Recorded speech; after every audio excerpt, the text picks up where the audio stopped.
औज़ुबिल्लाहिमिनश्शैतानिर्रजीम बिस्मिल्लाहिर्रहमानिर्रहीम। अस्सलामुअलैकुम ख़वातीन व हज़रात, मैं हूं आपका होम्योपैथिक डॉक्टर रिज़वान साकिब और आपसे मुखातब हूं शमा होम्यो क्लिनिक लाहौर पाकिस्तान से।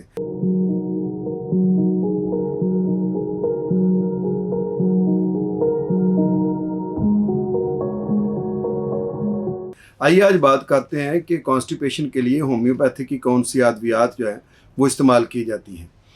होम्योपैथी में बहुत सारी अद्वियात हैं जो कब्ज़ के लिए इस्तेमाल की जाती हैं, लेकिन अकॉर्डिंग टू सिम्टम्स ही मेडिसिन लेने से अफाका होता है।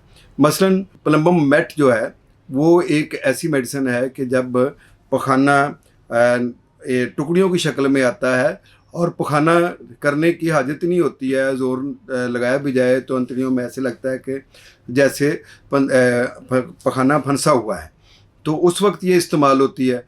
इसी तरीके से नक्स व मीका है, तो नक्स व मीका की सबसे बड़ी अलामत यह है कि ये पखाने की हाजत तो होती है, लेकिन जब वो पखाना करने जाता है तो प्रॉपर तरीके से खारिज नहीं होता है, और फिर अगर पखाना आ जाता है तो उसके बाद वो उठकर आता है तो दोबारा ऐसे लगता है कि जैसे दोबारा पखाना आएगा और कुछ पखाना बाकी रह गया, और ये इस तरह की कैफियत बार बार होती है। तो इस तरीके से नक्स व मीका का पेशेंट जो है आमतौर पर बहुत खुश खुराक होता है और मुरगन ग़िज़ाएँ खाने का शौकीन भी होता है और खाता भी है। अल्कोहल का इस्तेमाल करने वाले लोगों की कब्ज़, स्मोकिंग करने वालों की कब्ज़, फिर इसके अलावा जिन लोगों को हाइपरटेंशन होता है उनकी कब्ज़, और जो अंग्रेज़ी दवाइयाँ खाने वाले लोगों की कब्ज़, उसमें नक्स व मीका बड़ा अच्छा काम करती है।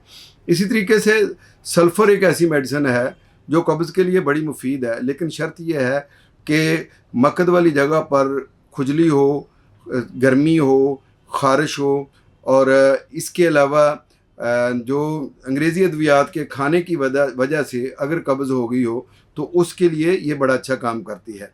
इसके साथ साथ जैसे एलोमीना है, तो एलोमीना एक ऐसी मेडिसिन है कि पतला पखाना भी करते वक्त ज़ोर लगाना पड़ता हो, ऐसे लगता हो कि जैसे मकद का फालज हो गया है या अंतड़ियों का फालज हो गया है कि पखाना खारिज करना ही मुश्किल हो रहा है, तो उसके लिए ये बहुत अच्छी मेडिसिन है। और इसी तरीके से हाइड्रोस्टस है, सख्त सुदों की तरह का पखाना और करने के लिए बड़ी मुश्किल भी हो, और करते हुए पखाने के साथ जो है वो मकद में कट आ जाएँ, शगाफ बन जाएँ और जो उसको क्रैक्स आ जाएँ, तो उसके लिए ये जो हाइड्रोस्टस मदर टिंचर में 5 कतरे सुबह 5 कतरे दोपहर पानी में मिलाकर पिए जाएं, तो इस तरह की कैफियत के लिए ये बहुत अच्छी मेडिसिन है। इसी तरीके से हमल के दौरान में अगर कब्ज़ हो गई है तो उसके लिए सीपिया मेडिसिन बहुत अच्छी है, और कालमसोनिया जबकि धार की तरह खून आता है, और बेशक कोई दिल के आर्जे की वजह से आ रहा है जो पखाने के अंदर खून, या हमल के दौरान में आ रहा है, या किसी और वजह से, या बवासीर की वजह से आ रहा है और साथ शदीद कब्ज़ है, तो उसके लिए ये बहुत अच्छी मेडिसिन है। इसके इस्तेमाल से ये मसले हल हो जाते हैं। इसी तरीके से ओपियम है, ओपियम कब्ज़ की एक बड़ी बेहतरीन मेडिसिन है, लेकिन अकॉर्डिंग टू सिम्टम्स इसके क्या है, इसका अंतड़ियाँ भी सोई होती हैं, इसका मकद वाली जगह भी सोई होती है, और इसका दिमाग भी सोया होता है। यानी हर जगह पर गनूदगी, सुस्ती, काहली मौजूद होती है, और इसके साथ यह है कि पखाना आता है, लेकिन पहले तो बात तो यह है कि बड़ी मुश्किल से खारिज करने की कोशिश करता है, लेकिन वो ऐन जब आने के करीब होता है तो दोबारा पखाना जो है वो ऊपर चढ़ जाता है और नहीं आता है। और अगर आता भी है तो मेंगनियों की सूरत में, जैसे बकरी का पखाना होता है, इस तरह का पखाना थोड़ा थोड़ा और बड़ी मुश्किल से खारिज होता है और खुश्क होता है। तो इसके लिए ओपियम बहुत अच्छी मेडिसिन है, बच्चों की कब्ज़ में ये बड़ी मुफीद रहती है। और इसी तरीके से ब्रायोनिया मेडिसिन है, तो ब्रायोनिया जो है वो भी खुश्की, कब्ज़, उसमें ख़ास तौर पर जहाँ खुश्की पाई जाए और उसके साथ कब्ज़ हो, तो उसके लिए ये बड़ी अच्छी मेडिसिन है। और पखाना करने के बाद चलने फिरने में दर्द महसूस होता हो तो उस वक़्त ब्रायोनिया मेडिसिन जो है वो बड़ा अच्छा काम करती है। एक मेडिसिन है कस्कारा सेग्राटा, तो ये मेडिसिन भी, कस्कारा भी बहुत अच्छी मेडिसिन है होम्योपैथी में, जबकि शदीद किस्म की कब्ज़ हो तो उसके लिए। और हमल के बाद यानी ज़चगी के बाद डिलीवरी के बाद अगर कब्ज़ हो जाती है तो उसमें कालूफाइलम बहुत अच्छी मेडिसिन है, बड़ा अच्छा काम करती है इसमें।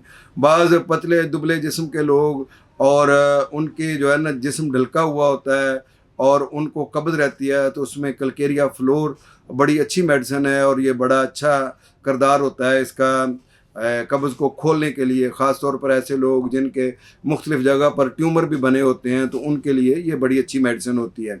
इसी तरीके से कब्ज़ के साथ अगर खून भी आता है और जलन भी होती है तो पायोनिया बहुत अच्छी मेडिसिन है, इसके ज़रिए से ये मसला हल हो जाता है। और अगर कब्ज़ की वजह से पखाने वाली जगह फूल जाती है तो उसके लिए हिमामेलिस बहुत अच्छी मेडिसिन है, इसके इस्तेमाल से कब्ज़ भी दूर हो जाती है और वो जो मकद का हिस्सा फूला हुआ होता है वो भी नॉर्मल हो जाता है, अपनी जगह पर आ जाता है। बहरहाल कब्ज़ का इलाज अकॉर्डिंग टू सिम्टम्स किया जाए तो कब्ज़ ख़त्म हो जाती है और होम्योपैथी में कब्ज़ के लिए बेशुमार मेडिसिन हैं। आप उनमें से अकॉर्डिंग टू सिम्टम्स जब मेडिसिन इस्तेमाल करते हैं तो कब्ज़ ठीक हो जाती है। कब्ज़ को ज़्यादा देर अपने साथ ना रहने दें, इसकी वजह से बहुत सारे मसाइल बनते हैं। बवासीर हो जाती है, बगंदर हो जाता है, फेस्टूला बन जाता है, फिर इसके अलावा फिशर बन जाता है, फिर मैदे का अल्सर बन सकता है, आईबीडी हो सकता है, आईबीएस हो सकता है, क्रोन डिजीज़ हो सकती है, अल्सरेटिव कोलाइटिस हो सकता है।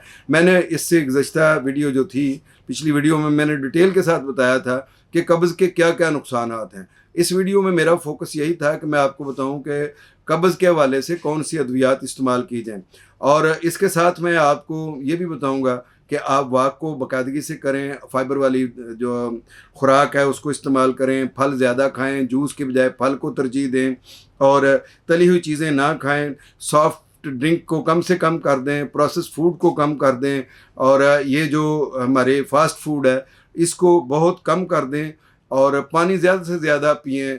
कोशिश करें कि मैंने दिन में कम से कम 8 से 12 गिलास पानी लाजमी पीना है। तो इस तरीके से आप कब्ज़ से छुटकारा हासिल कर सकते हैं। लेकिन ये तमाम एहतियाती तदाबीर करने के बावजूद अगर आपकी कब्ज़ कंट्रोल नहीं होती है तो आप अपने होम्योपैथिक मुआलिज से मिलें। इंशाअल्लाह होम्योपैथिक दवाई से ये मसला हल हो जाएगा। बहुत शुक्रिया। अल्लाह हाफ़िज़। अस्सलाम वालेकुम।